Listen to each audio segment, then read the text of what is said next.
বীরভূম জেলার জেলাশাসকের উপস্থিতিতে বাল্যবিবাহ প্রতিরোধ, নারী ও শিশু পাচার, টিন এজ প্রেগন্যান্সি নিয়ে আলোচনা করা হলো। বীরভূম জেলার জেলাশাসকের কনফারেন্স হলে এই মিটিং অনুষ্ঠিত হয়েছিল। এই মিটিংয়ে উপস্থিত ছিল ইমাম সাহেব, পুরোহিত সাহেব ও অন্যান্য অর্গানাইজেশনের লোকজন। এছাড়াও ডালসার সেক্রেটারি। পিটির মাধ্যমে তুলে ধরা হয়েছিল বীরভূম জেলার পজিশন। আমাদের টিন এজ প্রেগন্যান্সিতে বীরভূম জেলার প্রথম স্থান অধিকার করেছে। এই নিয়ে আমাদের ডিএম স্যার সবাইকে একটা বার্তা দেয় যে আমাদের যেন তেন প্রকারে আমাদের চাইল্ড ম্যারেজ এবং টিনেজ প্রেগনেন্সি কমাতে হবে। সেক্ষেত্রে আমাদের রুট লেভেলে কিভাবে কাজ করা যায় সেইভাবে আমাদের কাজ করতে হবে।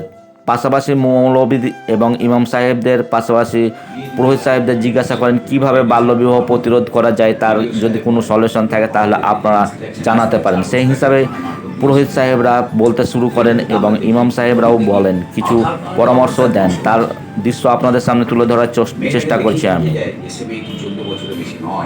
কিন্তু তার আধার কার্ড রয়েছে 21 বছর। সেই ক্ষেত্রে আমাদের কিন্তু প্রচন্ড প্রবলেমে পড়তে হবে। আমার আধার কার্ড 21 বছর রয়েছে, কেন হয় না?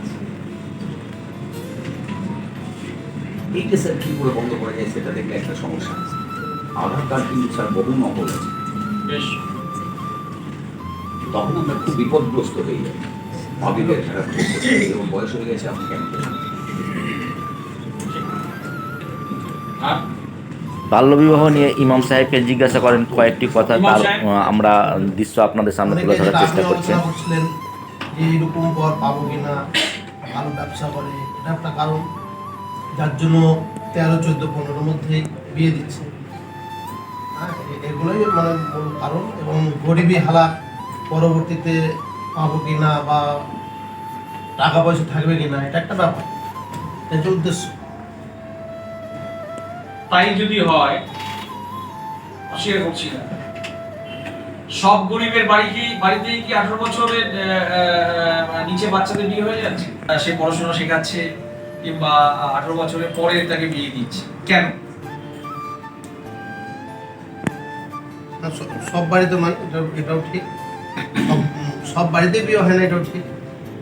শিক্ষা দীক্ষা লাভ করে আছে যেসব গার্জেন, সেসব গার্জেনরা ভাবে যে আমার মেয়েটাকে লেখাপড়া শেখায়, বিনা পয়সায় তো সব পাচ্ছে।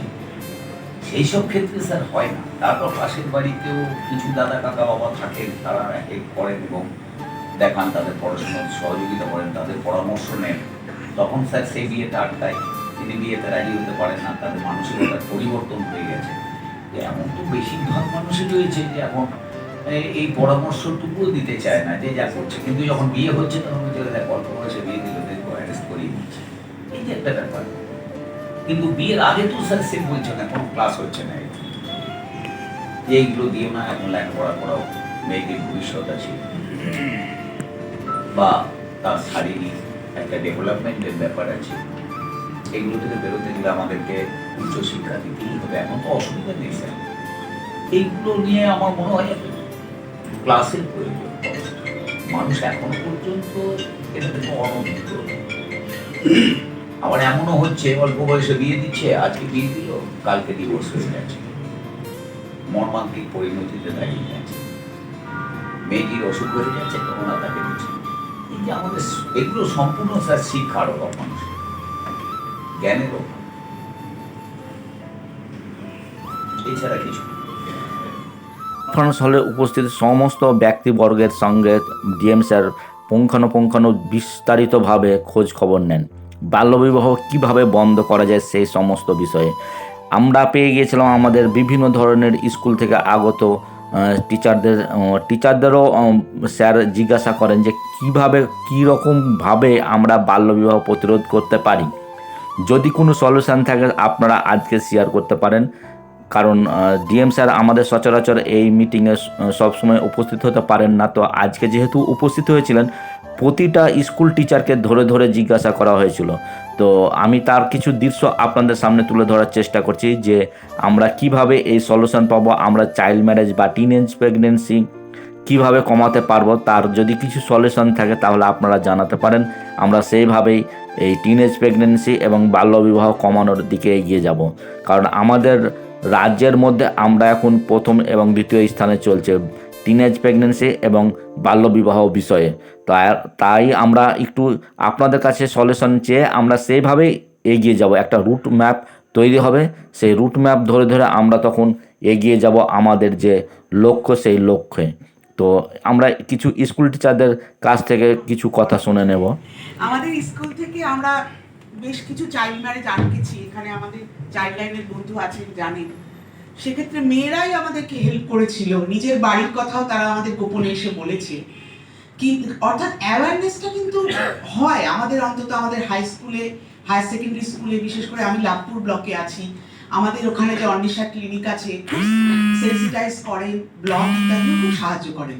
কিন্তু একটা প্রবণতা যেটা দেখছি এই অ্যাডোলেসেন্স এই সময়টায়, আর এখন যেহেতু ধরুন সোশ্যাল মিডিয়ার অ্যাক্সেসটা তো খুব সাংঘাতিক বেশি রকমের, আমি আমার স্কুল চারদিকে ঘেরা দিয়ে 10টা পুলিশ দিয়েও কিন্তু আমি ওদের এটা বন্ধ করতে পারছি যে যে বিষয়টা তার শারীরিক মানসিক যে পরিবর্তন হচ্ছে, আপনি মেন্টাল হেলথে আসছেন যে কথাটা বলছিলেন স্যার, সেটার সঙ্গে কোপ আপ করার সঠিক পন্থা কিন্তু সোশ্যাল মিডিয়ায় নেই। তারা যে গল্পগুলো বলছে সেটা অন্যরকম একটা রঙিন স্বপ্ন, ফলে সে যাকে পাচ্ছে তার সঙ্গে তার একটা বন্ধুত্ব হচ্ছে। আর যেটা আপনারা শুরুতেই বলছেন, বাড়িতে এক ধরনের নেগলিজেন্স আছে, মেয়েদের জন্য প্রচুর আছে। দেখবেন এখন স্কুলে আপনার এই যে ইকোনমিক ফ্যাক্টরটা আপনি বলছেন, স্কুলে কিন্তু উঁচু ক্লাসের দিকে মেয়ের সংখ্যা বেশি। যে কোএডুকেশন স্কুলে দেখবেন প্রচুর ছেলে আসে না, তারা বিভিন্ন জায়গায় কাজ করতে চলে গেছে, মেয়েরা করছে। এবার এরপরে যে ঘটনাটা ঘটছে, ওরা যখন এইটাকে বুঝতে পারছে না, নিজের ভিতরকার কতগুলো বাড়িতে নেগলিজেন্স, কেউ একটা মিষ্টি করে কথা বলছে, কেউ একটা ভালো করে কথা বলছে, গার্লস রয়েছে তার ড্রপ আউট একটা যদি ধরে এবং তাকে যদি সেই জায়গাটাতে সেই অলরেডি তাদেরকে নিয়ে যদি একটা শুরু করা হয় সেই স্কুল থেকে, কারণ এখন প্রত্যেকে স্কুলে আসে, অন্তত 8 পর্যন্ত আসে। এইটাকে করলে পরে তারপর সে মনিটরিং যদি করা হয় এবং দেখা যায় যে কোনো একটা পারপাস চলছে। চেষ্টা করেছি যে যাতে তারা কাউন্সিলিং এর মাধ্যমে তাদেরকে বোঝায়, কারণ তারা খুব কাছে যাচ্ছে, তাদের একদম আমরা 4 জায়গায় পৌঁছে যেতে পারি তাদের মাধ্যমে।